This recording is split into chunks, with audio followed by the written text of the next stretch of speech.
Hi everyone, this is Sandra McCott. I am a musician and I played the elf in Home Alone and a flight attendant in Home Alone 2. You're listening to Tommy Throwback Kovac on Splat from the Past. Hey dudes, welcome to Splat from the Past, the only 80s themed horror and sci fi show where things can get totally radical. Now, today I will be welcoming back Tracy Connor, who played the supermarket clerk in the 1990 John Hughes classic Home Alone. So last year I had Sandra McCat on and Terry Snell, who played Aunt Leslie. I was trying to get some of the siblings and cousins from the movie again this year for the 30th anniversary, and I had no luck. So Tracy's coming back on. We're going to talk about Home Alone again, some information I found out, talk about the future of live improv comedy, with quarantine going on, comment on the quarantine situation, stuff like that. It's going to be great. Tracy was a lot of fun, but the first time around, it was January of 2018, and I was just so scared and nervous. But now I got so many shows under my belt, I'll be giving her a much better interview. So yeah, here is my interview with, my new interview, I should say, with Tracy Connor. Tommy, Hey Tracy, welcome back. happy to be in cahoots with you today. Yes. Oh, how are you holding up in this crazy clusterfuck pandemic we're all in? Honest to God, I had a COVID test yesterday, and I'm negative so far as the rapid results are concerned. But it's just tough. I think it's really tough on actors. I think it's really tough on the general population. And, I can't wait for the next 10 days to be over. I just want it to be 2021. I know. Oh, sorry. I know. We woke up and we're in the Twilight Zone. Completely in the Twilight Zone. And, you keep holding yourself to standards that were applicable in 2019. Right. How much you should get done and how you should be on top of everything. And I keep bumping my head against the wall going, it's not useful in 2020 to do that because the circumstances have been so altered. Everybody is under stress and everybody is not functioning the way they used to. And that's, I feel that, but I somehow keep forgetting it. And then I go, why can't I get everything done? And I'm like, oops, wait, national pandemic, political craziness, Yeah. people dying left and right. Yeah. Yeah. We have a low case count over here, which is good, for us, but it's terrible for the families that are involved in it, Oof. Yeah. Yes. I think all the way around there's nothing to say, but it's just sad. And, I was working in university this year. I taught face-to-face. Mm-hmm. I had a lot of safety measures and protocols that the university had in place. Kids were masked. We took temperatures, sanitized the room, sanitized hands in and out. And it was important for them to have some face-to-face time. They're from all over the country, and 4 or 5 of them got COVID while we were in session, and then they would just disappear for 2 weeks. But nobody in my class got seriously ill and had to be hospitalized. Everybody seemed to be coming up with a mild version, but it was still always sitting on the edge of your seat, hands clenched. What's going to happen today? And people lost people. Kids lost grandmas and grandpas and great aunts, and it's just been a really rough year. And I know I'm not new to say that, and I probably shouldn't waste time with you whining about it, but man, it's the solstice, and it's time to let go of 2020, and I've just been kind of trying to reflect all morning on what's important, what's not, and what to let go of, and how much it's affected us. Right. So, anyway. Exactly. Wow, can you believe it's been 30 years since Home Alone came out? I cannot. Several friends have brought that up to me, and I just it can't be that long. Didn't we just shoot it like a couple of years ago? So it's true. It's 30 years, so I must be crowned by now. I have to be. I did get a call a couple of weeks ago from a conductor he works all over the world, but he works with the Chicago Symphony. Mm-hmm. And he's been inviting me up to Chicago when the Chicago Symphony plays the score and screens the film of Home Alone. It's really a treat to be in the audience, a live audience with the big screen up there and then the full orchestra. Mm-hmm. The score is gorgeous. And he called me just before Thanksgiving, and he said he just wanted to check in and that they were going to be doing it again next year. And would I come up? And I was like, are you kidding? I would love that. So I just hang out in the audience. Sometimes we do a Q&A beforehand. John Hughes' son, James, was there in 2019 when I last went up and Mm-hmm. was a guest of the symphony for the Home Alone thing. And it was great. So it was a bright spot when Richard Kaufman gave me a call and said, hey, how are you? What's going on? We're going to do the score. We're going to play the score again in 2021 up in Chicago. And I was like, I'll be there. Well, I can't wait. Something to look forward to. Nice. Have people reached out to you for podcast interviews for the 30th? No. Actually, no, they have not. Just me. I fly real low. I fly real deep below with the radar, Tommy. Nobody knows Tommy, I don't think. So I haven't heard of any of that, but it would be fun. I'm still tickled that at least I have the notion of where I'll be, seeing the symphony, do that event. I don't know if anything's going to happen here in Cincinnati, but Mm-hmm. it's kind of fun. I listened to our first one the other night. I can't believe how nervous I sound and how unstructured I was at that time. And the sound was Well, off. I'd be afraid to listen to that myself. I bet I sounded a hell of a lot more scared than you did. You were my first podcast. Yeah, plus the sound was awful too, but because I wasn't clearing my my phone storage at the time. But things have improved, and this one would be a lot better to listen to.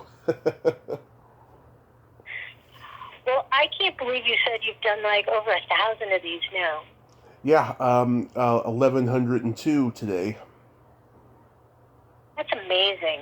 You've talked to a heck of a lot of people. Good God. Yeah, I've been lucky. That's the advantage of living up here in the countryside where there's nothing to do.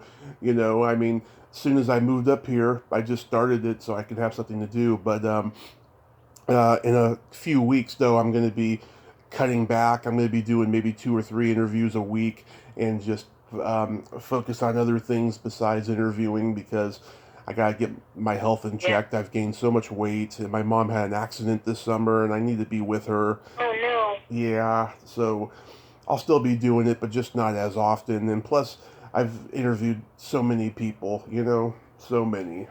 Yeah. Well, you have to take care of yourself, self-care. I call it, dang, yeah, but I can't even think right now. Kind of like extreme self-care, because we're nationally and globally under this craziness. Tons of people have gained weight. Tons of people are having mental health issues, and it's really important to take care of yourself. So good on you. It is. You've got a plan in place. Mm-hmm. It is, yeah. And last year I had no idea I was going to be still doing the podcast again this Christmas, and I interviewed Terry Snell, who played Aunt Leslie in Home Alone, and she's got an improv background too. She was at Second City. I love Terry. Terry is great. Is she still in LA? Yes, she is. Yeah, she's managing people, so she's doing good. So she's not acting anymore. She's managing. Oh, she still does if she can get a part now and then, but she's managing for the most part. I like Terry. She and I hung out for a bit in LA. We were buddies outside of the fact that we were both in Home Alone, because of the fact we were both in Home Alone. And, yeah, she was a good egg. I always enjoy her. Yeah, we had some... I will say, Tommy, one thing that's great is that I still like watching the movie. I've never gotten tired of it. Oh, yeah. I could just remember being 7 years old in the theater with my parents, and, you know, we almost got asked to leave because I just kept talking because I was enjoying it so much. I was enjoying the movie so much, you know. It was fun. Yeah. Well, I'm glad you found Terry Snell. That's great. Yes, and I also got... I want to find her. Yes, and I also got Sandra Macat, who played the teenage elf who directs Kevin the Santa Claus. Her husband was the director of photography on that movie, and that's how she got that role. She's primarily a rock musician in L.A. Oh. Yeah. Her husband, was his name Julio? No. He was the director of photography. Right. I can look it up. Yeah, I should have looked up his name too. Yeah, I should have looked up his name too. I tried to get some of the... How fun is that? I tried to get some of the siblings and cousins of Kevin in the movie, and oh my God, they are all like mean and entitled and stuck up. I won't name names or nothing, but I didn't have any good experiences getting them. Yeah. Well, the only one I'm in touch with, that she meets me in Chicago to do the symphony gig, is Anne. Anne Slocky? Out of my head. I am a crone. I am a senior. Anne Slocky? Anne Slocky. She is the clerk or helper in the drugstore. She's a little older woman. Oh. Now she's in her late 80s. Oh, okay. I know who you're talking about. And, yeah. Oh, for God's sake. All right, so that's something to look up. But Anne and I did summer stock one year, so she got cast as well, and she still has her sweater, her little Nordic sweater. Mm-hmm. Sorry, my dog's going ballistic. Must be a mailman or a FedEx. Yeah. That's good. Anyhow. That's good that she's still alive. I'm glad. Yes, and it's fantastic to see her because she was an Evanston actress. She's got a lot of friends, and they'll come to the symphony too. Annie, she's so dear. Anyway, she's very approachable. She has some sweet memories too. Oh, that's wonderful. The stock boy who goes chasing after Kevin from the store, he's successful in L.A. now. I saw him somewhere and stuff. I forget his name, but he is successful out in L.A. and I thought that was pretty cool. That is cool. Mm-hmm. Yeah, I think it felt like a lot of the folks kind of disappeared. Mm-hmm. It was interesting. It was interesting, and doing a little Q&A with James Hughes was a little unsettling because you look at him, he looks just like his dad, and he's easily in his 30s, 40s now, and he looks just like his pop. So sitting next to him, yeah, a little deja vu-like, except I have gray hair. What the heck? Yeah, I saw this article that Molly Ringwald wrote about John Hughes about a year after the Me Too movement happened, and she's like, I was watching his movies and reading some of his National Lampoon articles. I could not believe how misogynistic his humor was, but yet he was a gentleman to all women on the set. Oh, was that her take on it? That's great. I Yeah. never, since he was producing Home Alone, Chris Columbus was directing, I really didn't see him except in the auditioning process. And I had a little face-to-face time with him when I auditioned for Dutch. Oh, yeah. In Dutch. And I was cut out of that one, but that was okay. And he wrote me a nice note. He was very upright with me. I just thanked him, you know. Yeah. And he wrote me a very nice little note. Mm-hmm. And I still have it, so that's my memento.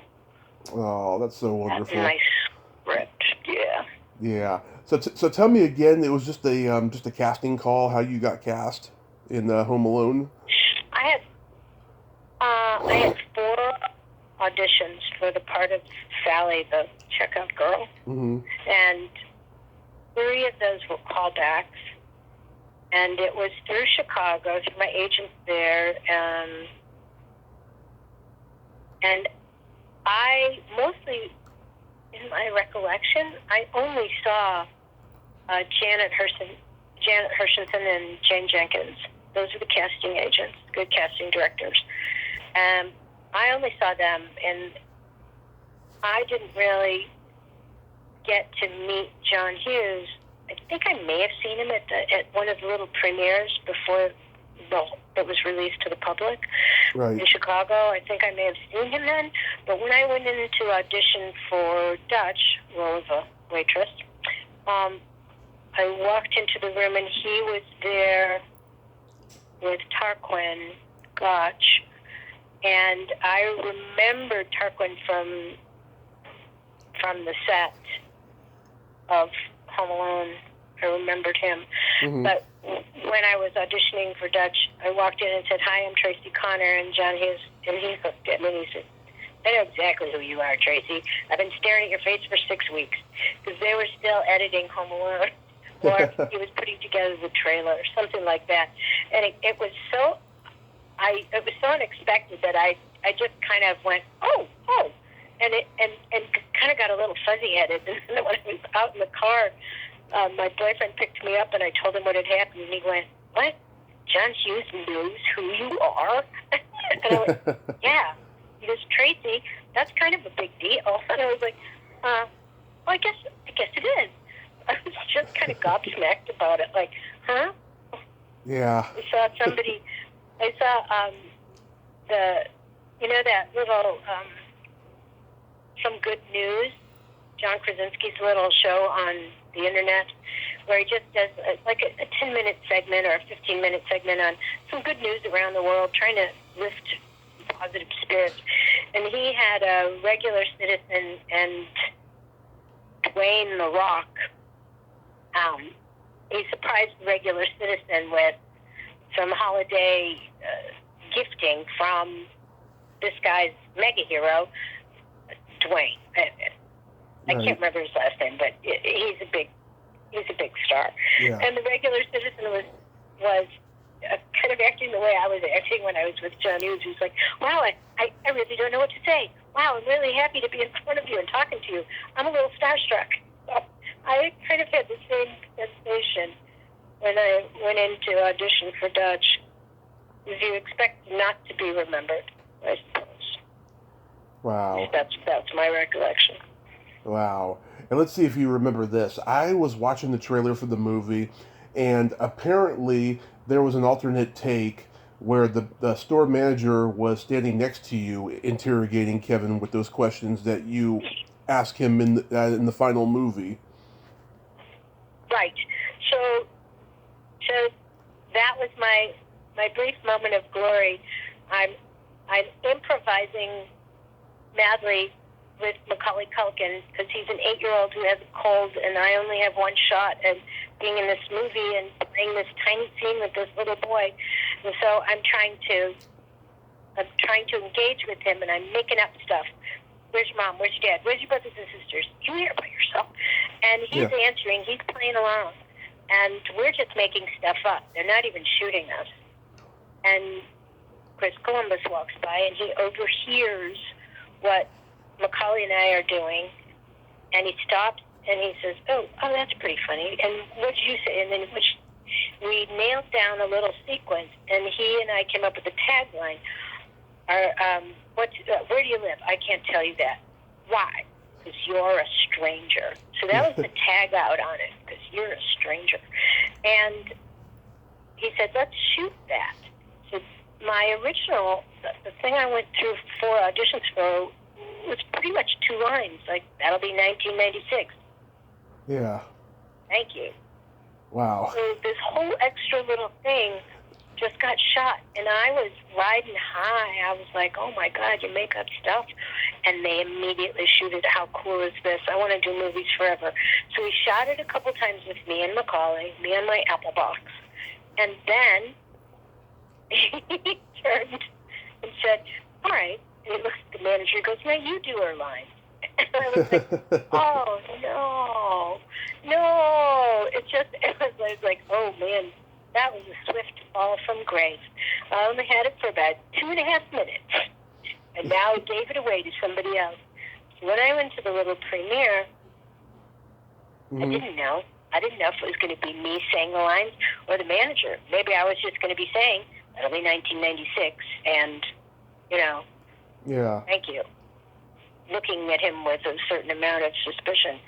So I had my best friend and my boyfriend there, and when my scene came on and it was me saying the lines, my version, Yeah.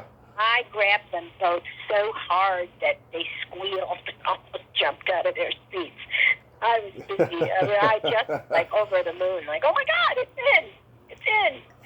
And then my girlfriend and her husband were in the jeans manufacturing business. They traveled to Europe a lot. And she called me in. She said, I've seen you on every flight from London to Milan, from Milan to Paris, and blah, blah, blah, Paris to New York. She goes, your trailer is all over the place. And that was a boon, because I was like, I never imagined they would use the scene as a trailer. Yeah. And I saw a blooper reel just within the last year or so that had other little funny things in it where it was kind of remarkable. You forget, and time goes by. So to see something come alive again, even in the goofy, like, backstage way, it's kind of startling. Like, oh, I really said that, and he's really trying to come up with another answer. It's funny. Yeah, that was so reminiscent of when Macaulay and John Candy were going back and forth on Uncle Buck. I don't recall that right off the top of my head, but I think that makes perfect sense to me because John Candy was an improviser too, and so many of the Chicago actors, and so many of us had an improv background, ready to take off in a moment's notice. Which way you want to go? Left, right, up, down, back, or forward. So that makes sense. I think you're right on that score. Yeah, and that actor, he looked kind of like Gomez Adams. That was playing the manager too. It would have been kind of interesting to see that instead. I'm surprised it didn't end up on the special edition DVD that I have. Huh. Yeah. I'm good. When I watch it on Christmas Day. So I'll be watching it on Christmas Day. Or maybe I'll try Christmas Eve, or maybe I'll do both. I'm on my own time now, right? Yeah. I'm going to check that out again because I have a couple copies of it, and some friends love to watch. Well, we were starting a little tradition of watching it together on Christmas Day, and that's nipped in the bud this year. Mm-hmm. That's so cool.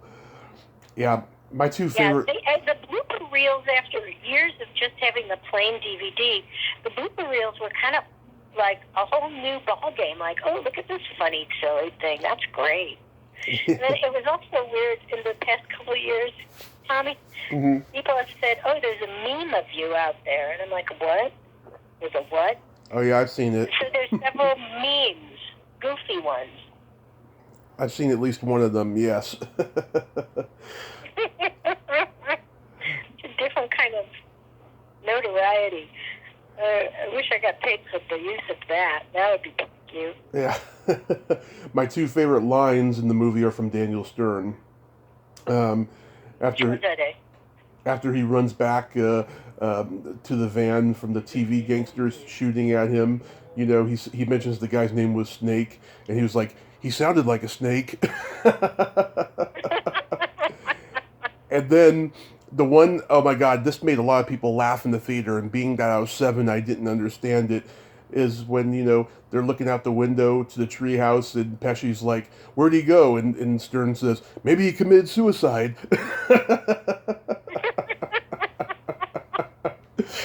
That had everyone cracking up in the theater, and I didn't get it. The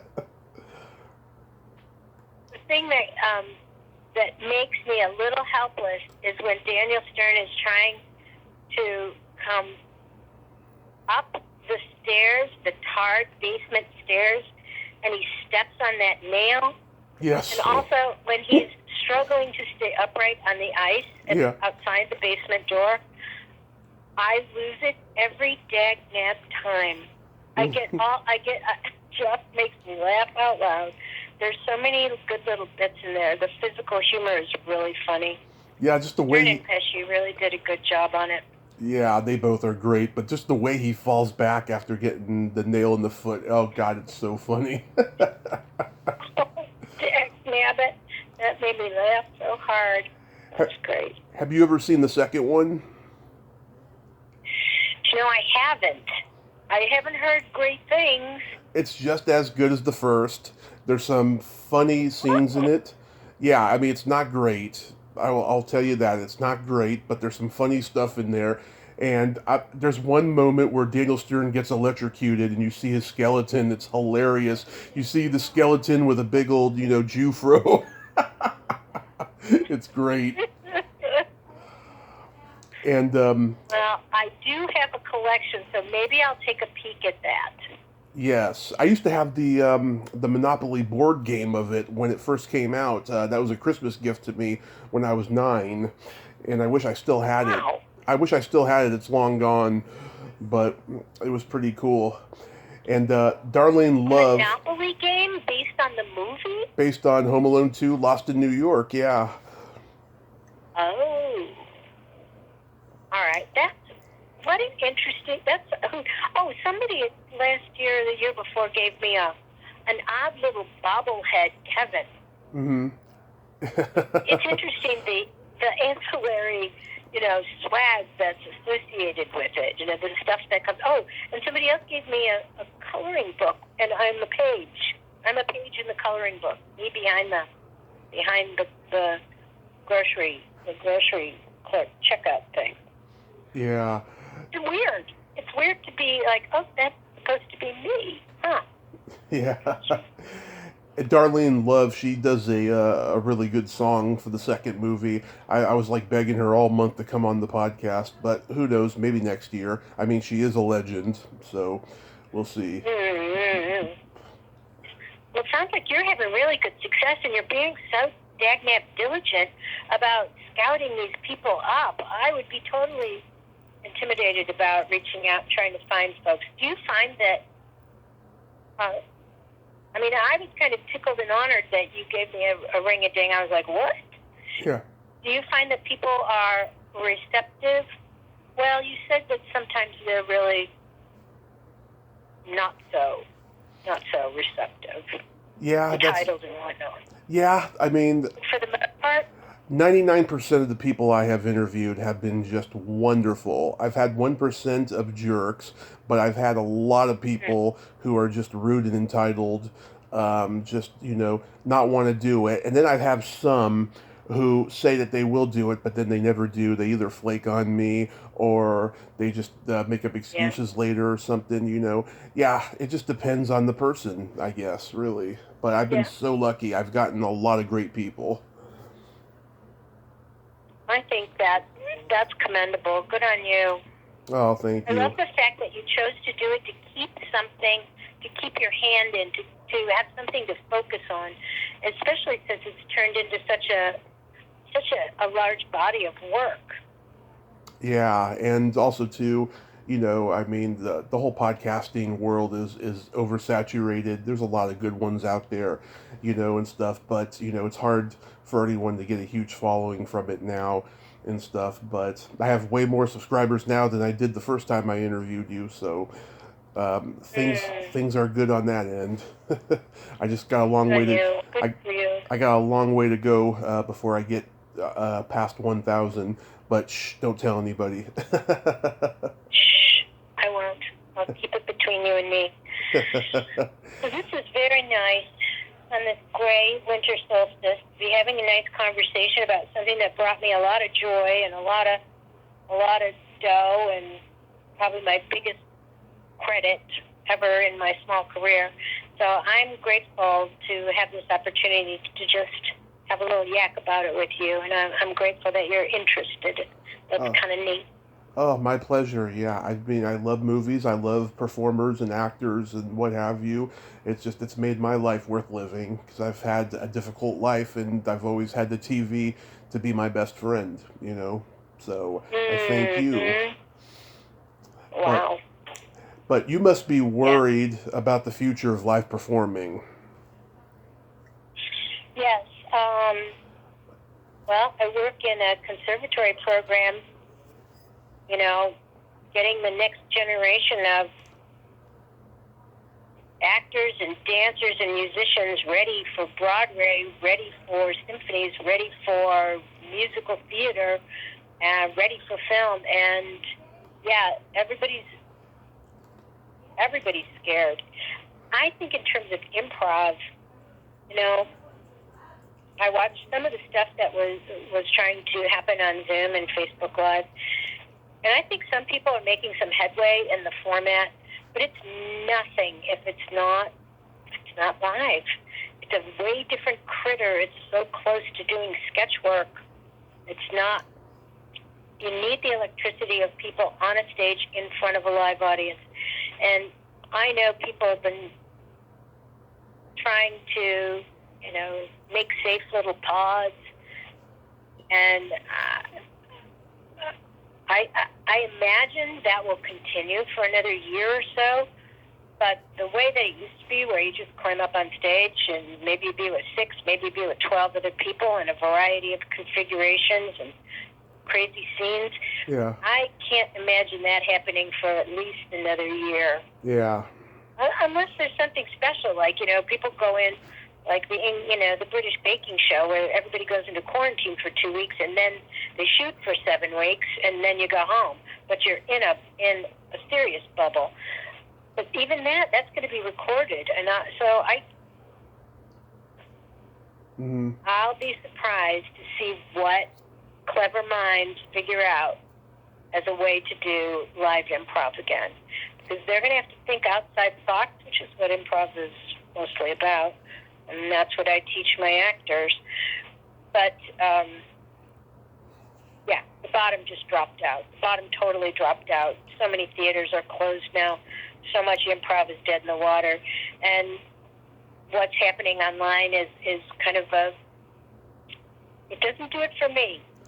Yeah, It keeps communities attached to each other. Right. Like they'll get online or Zoom together and muck about for a couple hours, and it's more like a family gathering than it is actually doing improv. But I know there must be select groups out there of folks who are making headway, who are finding formats that work.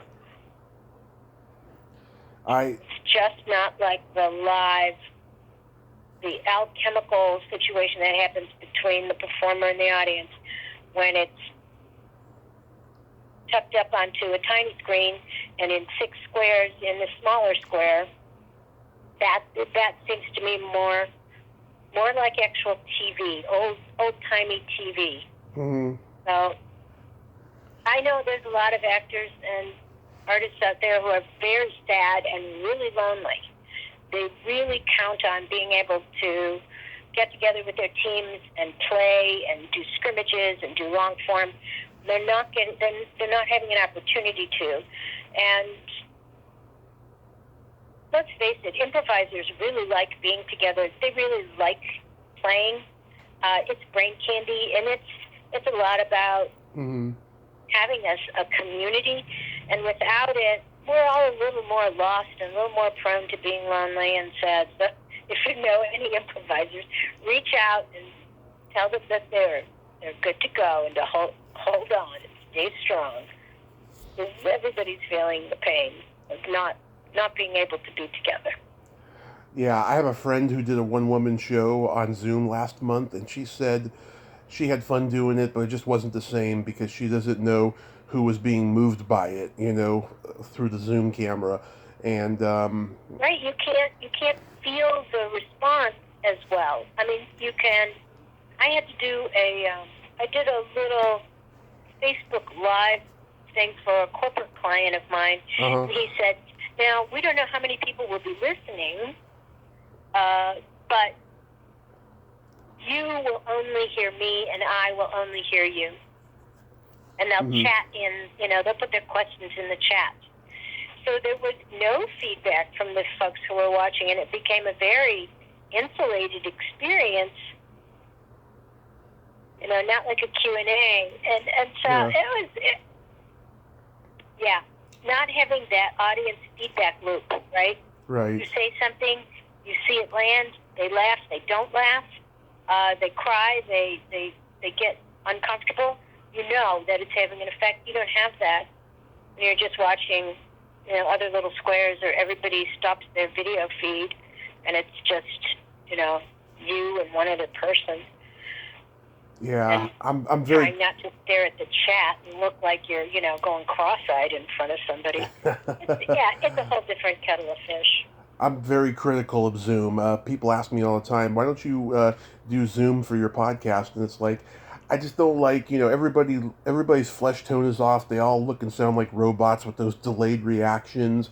You would think it would be better technology, but it's not. And plus, Not at this point. I like to give everybody a radio experience, There's something really calming about just closing my eyes and listening to a conversation. Right. And I'm not a big podcast gal. Yeah. But sometimes I listen to old-time radio on the NPR station. Yeah. And there's a whole element of my imagination that's engaged with no visual, just the audio. Yeah. So I appreciate that. Yeah. I'd almost rather do improv on a radio. Mm-hmm. Yeah. I almost did stand-up on a radio about 2 years ago, and it ended up not happening because there was some politics involved. I ran into a lot of politics in the Bay Area around the time that I left it, because I did stand up for over 10 years there. And I'm glad, though, that the drive-ins are coming back, and comedians are starting to perform at drive-ins, though that's weird, but at least there's a little less heckling involved. They can just drive off if they don't like somebody.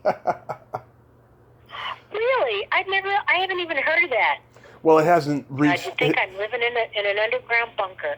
That's very cool. Yeah, well, it hasn't reached a phenomenon yet, but it's starting to happen slowly, out in L.A. at least. Well, that makes perfect sense. Yeah. Distance, in your car, somebody up in front. Wow. Yeah. I mean, I want to host panels for movies and at conventions and stuff, that's always been the goal, but I just don't want to do it on Zoom, I just hope that after all of this is over, I can get to do that somehow. There's going to be new opportunities we haven't even thought of yet. That's what I'm kind of hopeful about, is that this was like a great pause, the whole year, the great pause in our lives. And I've been talking to some people, and a lot of them are saying, wow, we were really on a crazy carousel. We were like a rat race. We were running constantly, trying to get a million things done at the same time. And having to stay home, making us be quiet and be still and slow down, making us work from home. I think one of the few bonus rounds on that is that I think people are becoming much more aware of how valuable human connection is, and how valuable it is to be able to be in community with each other in performance and music and spoken word, and right, and how not running like mad chickens. Yeah, It's kind of a peaceful thing. Remember what happened? Yeah. Post 9/11, people just started getting selfish. I started seeing the world getting weirder and weirder, starting in 1999 when I discovered the internet. And then after 9/11, it got way weirder. People got selfish, greedy. Hurricane Katrina happened. The stock market and the economy crashed. I mean, it just got weirder and weirder. And of course, our current president, who's going to be out next month, thank God, got elected. Thank God. A lot of weird stuff happened, and Yeah. I think people are starting to finally recognize it. It took almost, 20 years for them to realize it.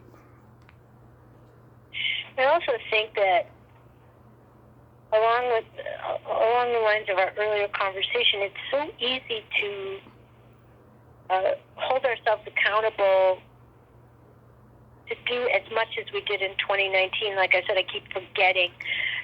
And also since 2016, there's been this added layer of anxiety and pressure and fear around what's happening nationally. And I'm wondering how long it'll take us to make the adjustment to a far different administration. Is everybody going to keep holding their breath? Are we going to be able to start resetting? And how profound is that going to be? I'm curious. Yeah, I'm curious too. I can't wait for this stuff to end, right? I feel like I've been holding my breath since November 3rd. Yeah. When we had the election, right? You go, okay, it's over. Oh, it's not over? Oh. Wait, now there's what kind of trouble? Yeah, it just was, I kind of feel like I'm holding my breath even as we speak. Like, wait until January 21. Then I can take a big breath. Yeah. Weird. It's just insane. Have you talked to Lisa in a while? Which Lisa? Persky? Oh, Lisa Jane. No, I haven't talked to Lisa Jane in a long time. In fact, yeah, I have not. I've not been out to LA. It's usually easier for me to get in touch, and I've not seen her traveling either. So we've not had a reason to connect up. But she is one of my dearest writer pals. She was in a writing group with me. So no, I haven't been in touch with Lisa Jane. Yeah, we were in talks.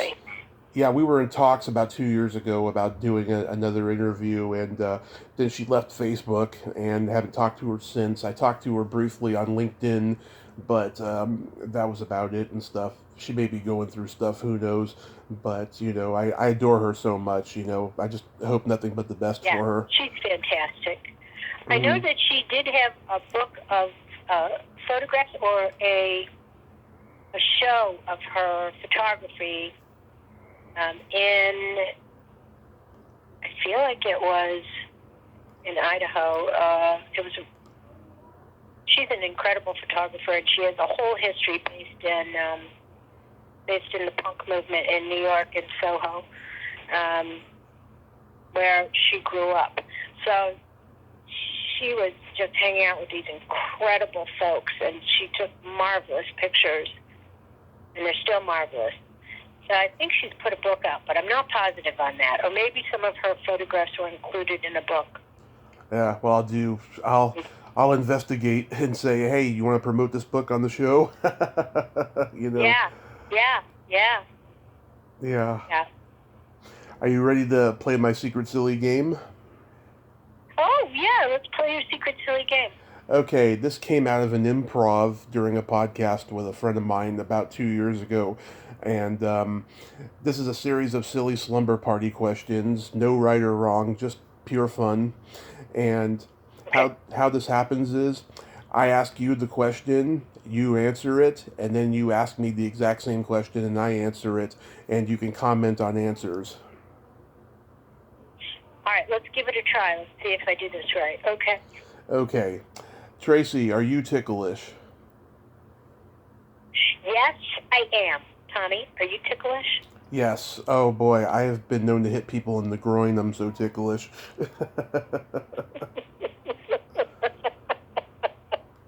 Okay. Is your belly button an innie or an outie? My belly button is an innie, and the older I get, the more it resembles an outie. Very Nice. interesting. Aging. Tommy, is your belly button an innie or an outie? It's an innie. It's very deep. I jokingly say I could fit drugs in there. It's so deep. But yeah, that's my favorite part of the body. And wow, it resembles an outie. I love that. That is so awesome. What color are your toes painted? My toes are not painted. During the pandemic, I stopped painting toes, painting fingernails. Yeah. I stopped shaving. I let my hair grow. My hair is as long as it was when I shot Home Alone. Really? I'm just a total Ewok right now. Furry person. Tommy, what color are your toes nails painted? They are au naturel. Good, we're the same. Yeah, I have no reason to paint them too while I'm in quarantine. I paint them very bright colors when I go out to LA, though. I always do. And like when I meet up with How fun. when I meet up with my podcast guests, they just absolutely love it. They always comment on the bright colors that I use. Last time it was like purple with sparkles, you know. What would you? It's a riot for me to. Okay, go ahead. No, go ahead. Go ahead. I was just going to comment that I see a lot of younger guys wearing nail polish now, and it always gives me a little startle. And then I kind of think, how fun. And then I think, that is such a pain in the butt to keep up. I always chip stuff because I cook so much. I wash a lot of dishes, and it never looks good. But I do appreciate Yeah. whimsicality of it, right?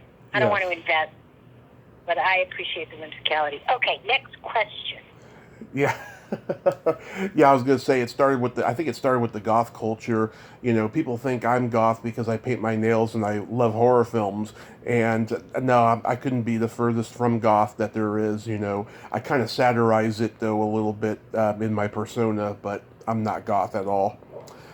What would you say is your best personality trait? What would I say my best personality trait is? Yeah.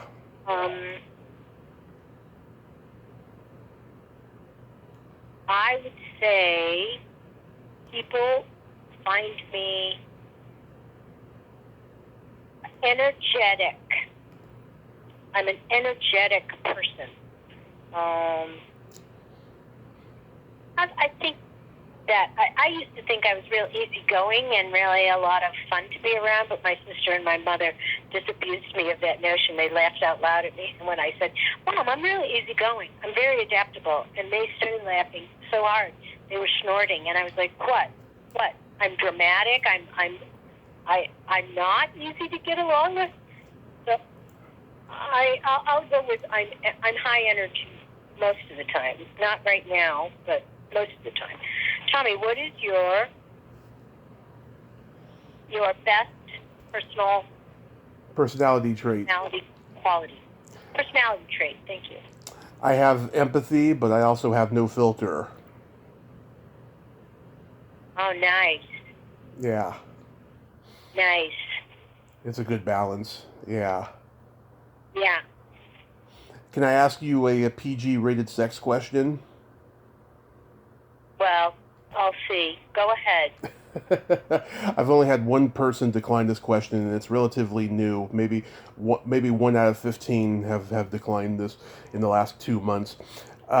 What's your favorite place to have a quickie in? I would have to say, drawing on past experiences, Mm-hmm. wow, I can barely recall. I suppose it would,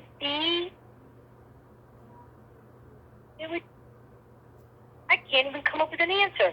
And it's not that I'm not trying to. I'm like, where, I imagine because you've done improv, maybe backstage, perhaps, because I've gotten that answer a lot. All right, I'll take your cue on that. Yeah, it would be backstage where energy is nice and high and well appreciated, and yeah, everything is kind of on another level. That would be my favorite place to have a quickie. Nice. Tommy, what's your favorite place to have a quickie? This is probably not going to come as surprising, but the very back last row of a movie theater. There you go. I used to do that in my 20s. You can't really do it anymore, especially in this time. You know. Yeah, it wouldn't be a popular choice now. It would certainly curtail your career right away. Oh yeah. But, And I've done it in lots of random public places, but that was my favorite. And then my favorite question is: there a stinky smell that just makes you gag? Well, is there a stinky smell that just makes me gag? I will have a sympathy gag response from vomit. Mm-hmm. And anything else? There has been. It's not coming to the forefront of my mind, but I will have a gag response immediately to the smell of vomit. I'll be like, yeah. It's a popular one. Yeah, I've heard that probably more than any. Yeah, I bet you have. Right. Tommy, is there a terrible smell that will make you gag? Either farts or dirty feet.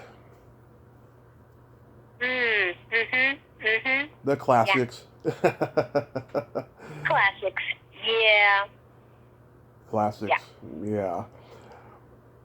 You know, when I went to Ireland once, I was there for a while, traveling around with myself for about 6 weeks back in the 90s, and I would listen to the radio while I was driving myself around the island, and they would get on and do something very similar to this, where it'd be rapid-fire questions from the host to the guest, usually about their likes and dislikes and their opinions.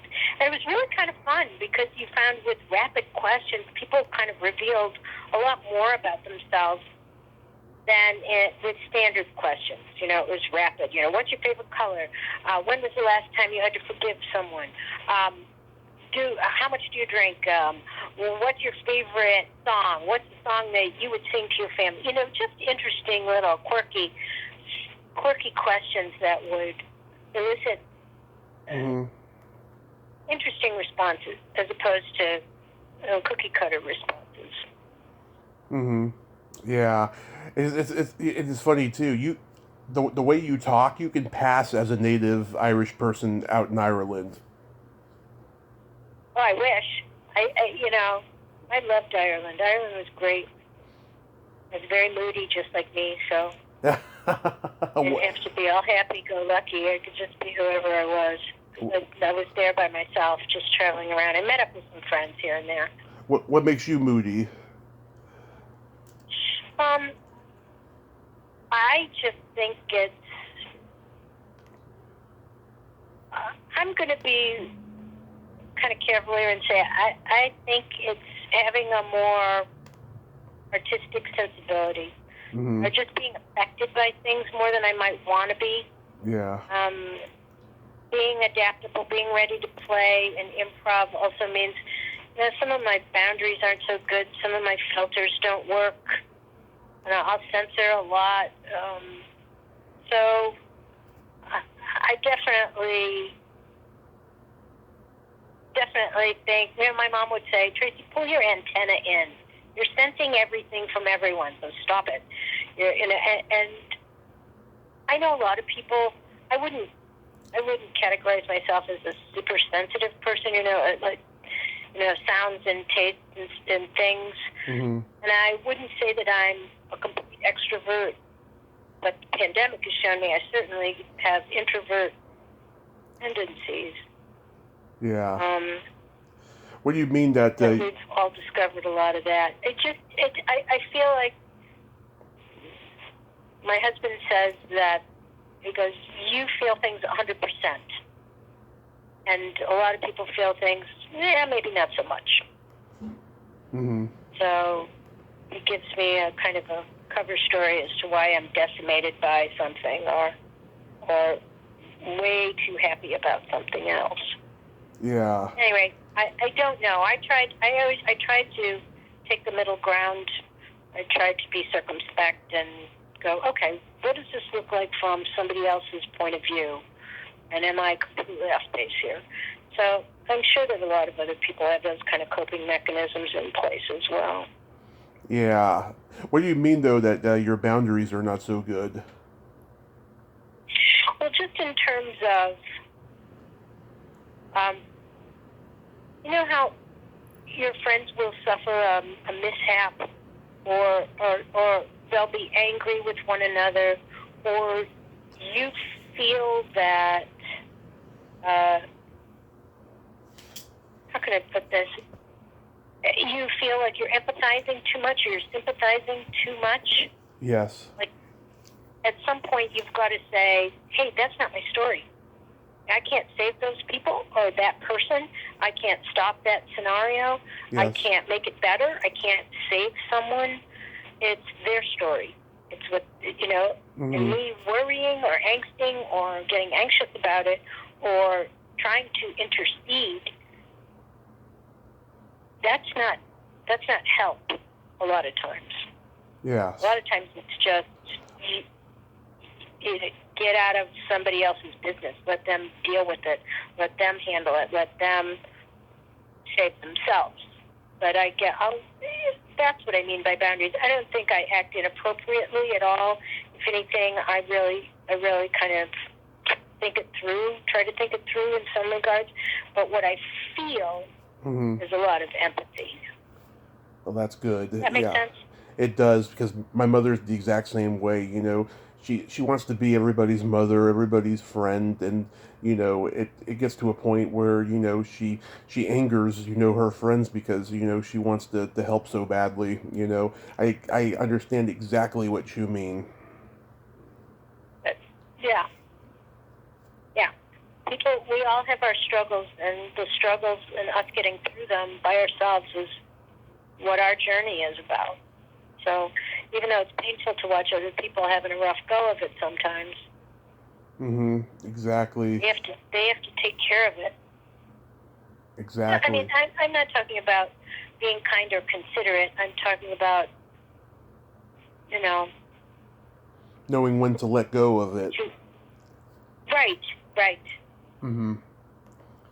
Yeah, exactly. I know. I had to learn that myself. A lot of the habits I inherited from my mother, like, all went away after I had my car accident. Strangely enough, like, I learned how to adapt my own way of dealing with things. It's really weird. I didn't even have a head injury when I had my accident, but yet I developed the standard erratic behavior that people get generally when they do have head injuries in a car accident. They just get to a point where they just don't give a fuck anymore. Yeah, it's really weird. That is really weird. That's really interesting.